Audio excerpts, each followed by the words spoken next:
কোয়েল, তোমাকে আর কষ্ট করে এরকম ভাবে পায়খানার চেম্বার আর পাতনা বানাতে হবে না। কেন? আমি 1 কোটি টাকার লটারি পেয়েছি। 1 কোটি টাকা লটারি পেয়েছো? তুমি সত্যি কথা বলছো? কালকেই আমরা একটা নতুন বড় মাল্টিন্যাশনাল কোম্পানি খুলবো, ঠিক আছে? আর আমি বরঞ্চ আমার সমস্ত বন্ধুগুলোকে ফোন করে ডেকে নিই।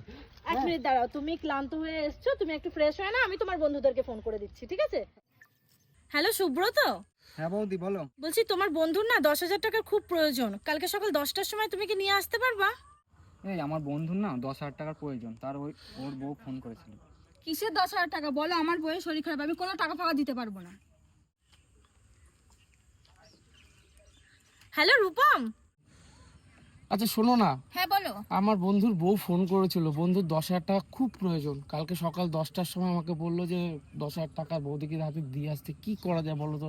তোমার আবার ডাক্তার দেখানো আছে সামনে। আরে ডাক্তার 2 দিন পরেও দেখাতে পারবো, কিন্তু তোমার বন্ধুর যখন টাকাটা আগে প্রয়োজন সেটা আগে দিতে হবে। আমার এই সোনার চেনটা নাও আর শাখা পলা দুটো নাও, নিয়ে বিক্রি করে আগে টাকাটা দাও। এই দেখো কোয়েল, এই জায়গাটায় আমরা ভিট পুজোটা করবো। আচ্ছা ঠিক আছে। কিন্তু কোয়েল, এতক্ষণ হয়ে গেল, আমার কোনো বন্ধুরা এখনো আসলো না কেন?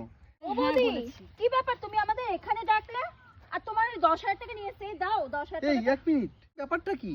আমি কালকে তোমার সমস্ত বন্ধুদেরকে আমি ফোন করে দিয়েছিলাম, আর তোমার বন্ধুরা সঙ্গে সঙ্গে ফোনটা কেটে দিয়েছে মুখের উপর। শুধু রূপম, তোমার আসল বন্ধু, সত্যিকারের বন্ধু দেখো, তাই তোমার পাশে এসে দাঁড়িয়েছে।